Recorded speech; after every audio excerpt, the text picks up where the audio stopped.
Hello दोस्तों, हमारे इस वीडियो में हम जुजुत्सु काइसेन एनिमे सीरीज का सीजन 2 का एपिसोड 1 एंड 2 एक्सप्लेन करने वाले हैं। उससे पहले अगर आपने जुजुत्सु काइसेन का पहला सीजन और जुजुत्सु काइसेन जीरो मूवी नहीं देखा तो पहले वो देख लेना।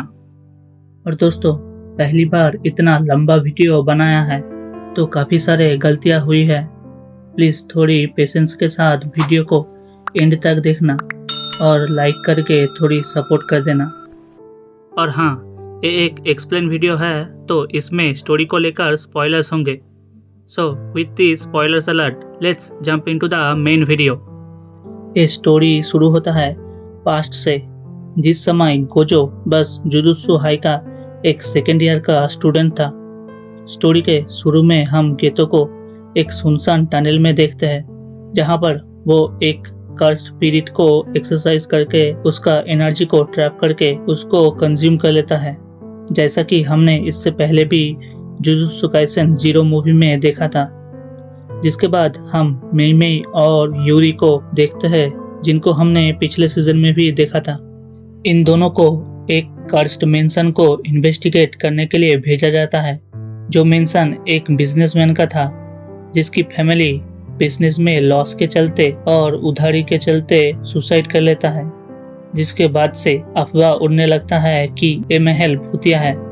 जिसके बाद हम देखते हैं मई और यूरी मेंशन के अंदर घुस जाता है और अंदर का नजारा देखकर यूरी का तो डर से हालत ही खराब हो जाता है। पर फिर मई उससे कहता है, तुम और मैं 2 अलग अलग फ्लोर सर्च करेंगे। जिसके बाद यूरी सेकंड फ्लोर में चली जाती है कर्स स्पिरिट को सर्च करने के लिए। यूरी सेकंड फ्लोर की एक रूम को सर्च कर ही रहा था, तभी मई पीछे से यूरी की कंधे पे हाथ रखता है, जिसकी वजह से यूरी डर से चिल्लाने लगता है। जिसको सुनकर मई कहता है, इतनी जोर से अगर तुम चिल्लाते रहोगे तो जल्द ही स्क्रीम क्वीन बन जाओगे। जिसके बाद यूरी खुद को शांत करता है और मई से पूछता है, तुमने इतनी जल्दी फर्स्ट फ्लोर सर्च कर लिया?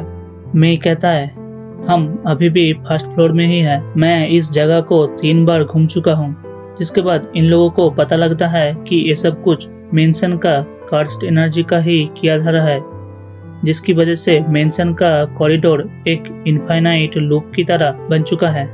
और फिर ये दोनों मिलकर और 30 मिनट तक इस कॉरिडोर में घूमता है।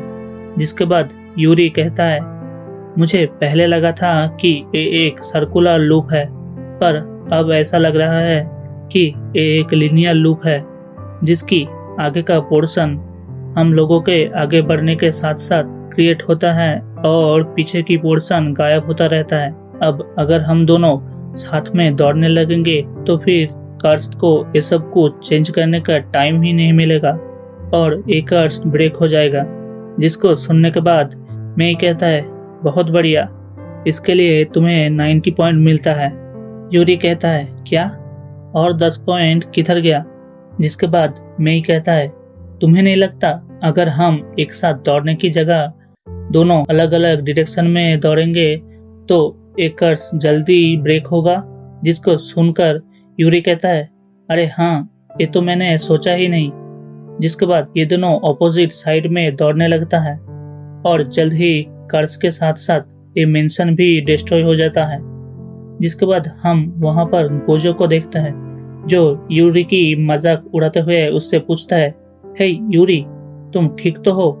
मैं तुम्हारी मदद करने के लिए यहाँ पर आया हूँ, कहीं तुम रो तो नहीं रहे हो? जिसको सुनकर यूरी को बहुत ही ज्यादा गुस्सा आ जाता है, पर फिर गेतो वहां पर आते हुए कहता है, हे गोजो, कमजोर लोगों की मजाक नहीं उड़ाते। जिसको सुनकर यूरी और भी ज्यादा गुस्सा हो जाता है और कहता है, मुझे तुम लोगों की मदद नहीं चाहिए। पर तभी उसकी पीछे से मेंशन की कर्स्ड स्पिरिट अपीयर होता है, पर गेतो अपना कर्स एनर्जी की यूज करके उसको पकड़ लेता है। जिसके बाद वहां पर शोको की एंट्री होती है, और अगर तुम लोगों को याद नहीं तो ये हमें पिछले सीजन में भी देख चुके हैं, जो कर्स्ड बॉडी को डाइसेक्ट करती थी। शोको को देखकर यूरी बहुत ही ज्यादा खुश हो जाता है और उससे कहता है, तुम कभी इन दोनों की तरह मत बनना।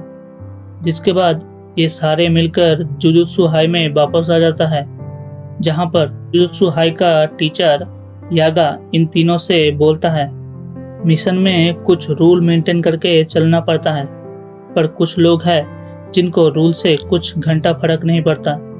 क्या मैं जान सकता हूँ किसने मेरी ऑर्डर को फॉलो नहीं किया?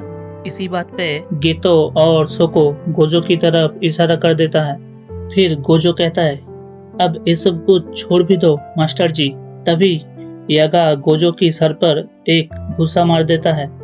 फिर हम इन तीनों को बास्केट कोर्ट में देखते हैं, जहां गोजो और गेतो आपस में कर स्पिरिट को लेकर बात कर रहा था, पर आगे जाकर इन दोनों के बीच माहौल गर्म होने लगता है, जिसको देखकर सोको वहां से निकल जाता है। और फिर ये दोनों लड़ने जा ही रहा था, तभी वहां पर यागा आ जाता है, जिनको देखकर ये दो एक्सरसाइज करने की नाटक करने लगता है। यागा इन दोनों को कहता है, मैं तुम दोनों को एक नया मिशन में भेज रहा हूँ, जहाँ तुम दोनों को एक लड़की को प्रोटेक्ट करना होगा, जो लॉर्ड टेंजिन का वेसल होने वाला है। Q and time vessel association, ये दो ग्रुप हाथ धोकर इस लड़की के पीछे पड़ चुका है। अब तुम दोनों को सही सलामत इस लड़की को प्रोटेक्ट करके जुजुत्सु हाई में लेके आना होगा। जिसके बाद गोजो और गेतो उस बिल्डिंग के पास आ जाता है जहां पर वो लड़की रहती थी। फिर हम गोजो को बिल्डिंग के बाहर ही देखते हैं, पर गेतो गोजो से फोन पे बात करते हुए बिल्डिंग में घुस जाता है और उस लड़की की रूम के बाहर जाकर डोरबेल बजाता है। पर तभी वहां पर एक जोरदार ब्लास्ट होता है। गोजो गेतो को फोन पे पूछता है, अरे ये क्या हुआ? तुम जिंदा तो हो ना? और उस लड़की का क्या हुआ? तभी हम उस लड़की को बिल्डिंग से नीचे गिरते हुए देखते हैं, जिसको गेतो जाकर अपने कर्स एनर्जी का यूज करके बचा लेता है। जिसके बाद हम क्यू ग्रुप के मेंबर कोकुन को देखते हैं, जिसने ये धमाका प्लान किया था, और वो देखता है गेतो ने उस लड़की को बचा लिया है। और दूसरी तरफ हम देखते हैं किसी ने गोजो की तरफ बहुत सारे चाकू से हमला कर देता है, पर गोजो की इन्फिनिटी कर्स पावर के चलते उसे कुछ नहीं होता है। और हम देखते हैं गोजो पर हमला करने वाला भी क्यू ग्रुप का मेंबर है, जिसका नाम है बेयर, और वो गोजो को लड़ाई के लिए चुनौती देता है। गोजो कहता है, मैं तुमसे लड़ तो लूंगा, पर मेरा एक रूल है, अगर तुम मेरे सामने अपनी जान की भीख मांगोगे तो मैं तुम्हें छोड़ दूंगा, ठीक है? और फिर पास में ही एक बिल्डिंग में हम दो लोगों को देखते हैं, जिसमें से एक कहता है, स्टार रिलीजियन ग्रुप के पास इतना पावर नहीं कि वो जुजुत्सु सॉर्सरर्स को हरा सके, पर उन लोगों के पास काफी ज्यादा पैसा है। जेनिन, क्या तुम पैसे के बदले उन लोगों की मदद करोगे? फिर दूसरा आदमी कहता है, मेरा नाम आज से जेनिन नहीं फुशिगुड़ो है, और रही बात उन लोगों की मदद करने की, तो हाँ, मैं उन लोगों की मदद करूंगा। और इसी के साथ फर्स्ट एपिसोड यहाँ पर खत्म हो जाता है। इस एपिसोड के शुरू में हम देखते हैं गेतो की एक कार्स क्यू ग्रुप के मेंबर कोकुन को पकड़ लेता है और उसका चुम्मा लेने की कोशिश करता है। कोकुन गेतो से माफी मांगता है, कहता है, मुझे माफ कर दो, मैं आगे से कभी कर्स एनर्जी यूज नहीं करूंगा और गांव जाकर खेतीबाड़ी करने लग जाऊंगा। पर गेतो उसकी बात पर ध्यान नहीं देता है। तब कोकुन गुस्से में गेतो से कहता है, तू रुक, हमारे ग्रुप का सबसे पावरफुल मेंबर बेयर भी यहाँ पर आ चुका है, अब वो तुझे अच्छा सबक सिखाएगा। तब गेतो अपने फोन में एक फोटो खोलकर पूछता है, कहीं तुम इसी की बात तो नहीं कर रहे हो? बेयर की ये हालत देखकर कोकुन का भी हालत टाइट हो जाता है। जिसके बाद हमें एक बोट रेस की सीन दिखाया जाता है, जहां पर हम तोजी फुशिगोरो को देखते हैं, जिसको हमने पिछले एपिसोड के लास्ट में भी देखा था, और वो वहां पर बोट रेस पर अपना पैसा लगाया हुआ था।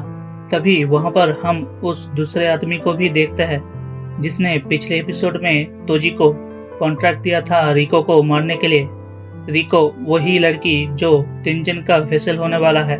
वो आदमी तोजी से पूछता है, तुम रिको को मारने की जगह यहाँ पर गैम्बलिंग खेल रहे हो? तोजी उससे कहता है, गोजो कोई नॉर्मल जुजुत्सु सॉर्सरर नहीं है, वो बहुत ही पावरफुल है। इसीलिए मैंने कुछ बेवकूफ़ को उसको मारने के लिए भेजा है, ताकि गोजो उन सब से लड़के थोड़ी वीक हो जाए। और तुम चिंता मत करो, कॉन्ट्रैक्ट का पैसा तो मैं ही लूँगा। जिसके बाद हम गोजो को देखते हैं, जो रिको को अपना गोदी में पकड़े हुए था। तभी रिको का आंख खुल जाता है और वो गोजो को एक झापड़ लगा देता है और पूछता है, तुम लोग मुझे मारने की कोशिश कर रहे थे? गेतो उससे कहता है, अरे नहीं, हम तो तुम्हारी मदद कर रहे थे। पर फिर भी रिको उन पर बिलीव नहीं करता है और फिर गोजो और गेतो ये दोनों मिलकर रिको को पकड़कर दोनों तरफ से खींच रहा होता है। पर तभी वहां पर रिको की केयरटेकर आ जाता है और फिर ये लोग रिको को छोड़ देता है। फिर गोजो कहता है, मुझे तो लगा था ये लड़की दुखी होगी, क्योंकि कुछ ही दिन में इसकी बॉडी टेंजन के साथ मर्ज होने वाला है, पर ये तो बहुत ही घमंडी और बिगड़ेल लड़की निकली। फिर रिको कहता है, तुम्हें शायद पता नहीं कि मैं ही टेंजन हूँ और टेंजन ही मैं हूँ। कभी मैं टेंजन बन जाता हूँ और कभी टेंजन मैं बन जाता हूँ। पर गोजो ये सब कुछ नहीं सुन रहा था। वो तो गेटो को अपना नया वॉलपेपर दिखाने में बिजी था और इन्हीं सब के अंदर रिको को याद आता है कि उसे तो स्कूल जाना था। फिर हम इन सब को स्कूल पर देखते हैं, जहाँ गोजो, गेतो और रिको की केयरटेकर स्कूल के बाहर वेट कर रहा था। तभी गेतो कहता है, हमें स्कूल के अंदर जाना होगा, क्योंकि मैंने जो 2 कार्ड्स को रिको को प्रोटेक्ट करने के लिए रखा था उनको किसी ने मार दिया है। दूसरी तरफ हम तोजी को एक रेस्टोरेंट में देखते हैं और उसने रिको के ऊपर बाउंटी लगवा दी थी, इसीलिए कार्ड्स यूजर्स रिको को मारने के लिए उसकी स्कूल आ चुका था। इधर गेटो का सामना एक बूढ़ा कार्ड्स यूजर से होता है, जिसको गेटो अपना कार्ड्स एनर्जी का यूज करके उसका पास्ट का इल्यूजन दिखाता है और फिर उसको मारकर उसकी हालत खराब कर देता है। और दूसरी तरफ हम गोजो को देखते हैं, जो सीधा रिको की म्यूजिक क्लास में चला जाता है, जहां रिको के सारे फ्रेंड्स के साथ साथ टीचर भी गोजो को देखकर लट्टू हो जाता है। पर फिर गोजो रिको को लेकर वहां से निकल जाता है। फिर हम वहां पर एक कर्स यूजर को देखते हैं, जिसने अपने माथे पर एक बैग पहना हुआ था। पर फिर वहां पर मितासु आ जाता है और वो एक झाड़ू लेकर उस कर्स यूजर के फ्यूचर पे अटैक कर देता है। पर फिर वो कर्स यूजर वहां से गायब हो जाता है। दूसरी तरफ हम गोजो और रिको को देखते हैं, जिनको वैसा ही 4 कर्स यूजर ने घेरा हुआ था। गोजो समझ जाता है कि ये वाला कर्स यूजर अपना क्लोन बना सकता है और फिर गोजो कहता है, मुझे लगता है तुम 5 क्लोन तक मैक्सिमम बना सकते हो। यूजर्स पूछता है, उसे ये सब कैसे पता चला? गोजो कहता है, मेरा विजन काफी शार्प है। और फिर गोजो स्वैग के साथ इस कर्स यूजर की हवा टाइट कर देता है। पर तभी रिको की फोन पर एक मैसेज आता है, जहां हम देखते हैं किसी ने मितासो को किडनैप कर लिया है। और इसी के साथ ये वाला एपिसोड यहाँ पर खत्म हो जाता है। एपिसोड 3 इस थर्सडे को रिलीज होगी और मैं पूरी कोशिश करूंगा उसी दिन उस एपिसोड की एक्सप्लेन वीडियो डालने की। और दोस्तों, पहली बार इतना लंबा वीडियो बना है तो काफ़ी सारे गलतियां हुई होगी, थोड़ी सपोर्ट दिखा देना। 20 लाइक्स की लाइक एम रखते हैं, अगर हो जाता है तो मज़ा ही आ जाएगा। मिलते हैं नेक्स्ट वीडियो में, तब तक के लिए सयोनारा।